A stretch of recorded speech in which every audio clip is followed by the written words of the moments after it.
आपल्याला चर्चेचं एक निमंत्रण दिल्यासारखं एक आव्हान केलेलं आहे की चर्चेत मुख्यमंत्री हे चर्चेतून मार्ग काढतील।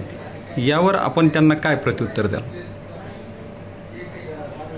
मी तर एकतर या गोष्टीवरती विश्वासच ठेवत नाही। सरकार कोणत्या वेळेस काय डाव टाकायला लावी एखाद्या आमदाराच्या माध्यमातून यावरती आपण विश्वास ठेवायचाच नसतो।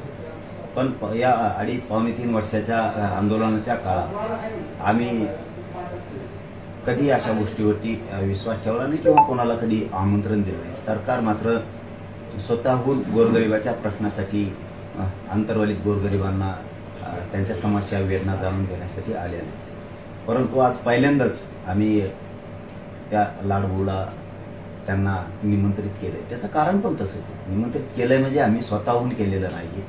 त्यांचं असं म्हणणं होतं लाडबुंचं की 100% मुख्यमंत्री साहेब चर्चेतून मार्ग काढणार।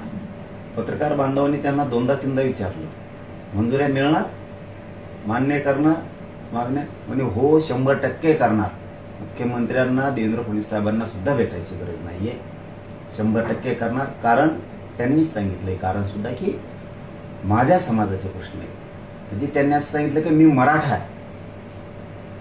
आहे, माझ्या समाजाचे प्रश्न आहेत आणि माझ्या समाजाच्या कल्याणासाठी पाटील झटले आणि ते यशस्वी पण झाले असं त्यांनी सांगितलं। त्यांच्या थोड्या शब्दात आम्हाला गर्व वाटला मला की त्यांनी सांगितलं मी मराठा आहे म्हणून ठीक आहे म्हणलं, हरकत नाही। मला काय राजकारण करायचं नाही, मला काय पुढे द्वेषानं पुढे जायचं नाहीये।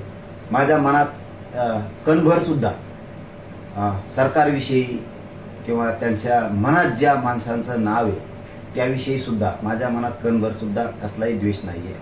माझ्या समाजाच्या गोरगरिबांच्या लेकराला जर मिळालं नाही तर मी कोणाला सोडत नाही, ही माझी भूमिका आहे। ज्यावेळेस शिंदेसाहेब मुख्यमंत्री होते त्यावेळेस सुद्धा आम्ही त्यांच्याच विरोधात आंदोलनं केलेत। मुंबईला सुद्धा त्यांच्याच विरोधात आम्ही गेलोय।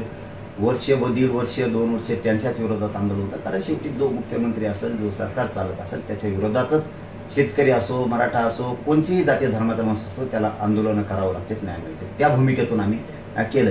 आजही आम्ही 30 मे तारीख डिक्लेअर केली आंदोलनाची, तर आम्ही द्वेष भावनेने ती केलेली नाहीये।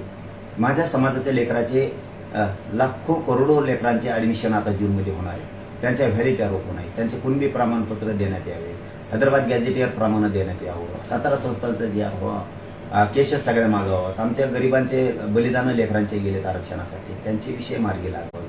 दादा, प्रसाद लाड यांनी आपल्याला चर्चेचं एक निमंत्रण दिल्यासारखं एक आव्हान केलेलं आहे की चर्चेत मुख्यमंत्री हे चर्चेत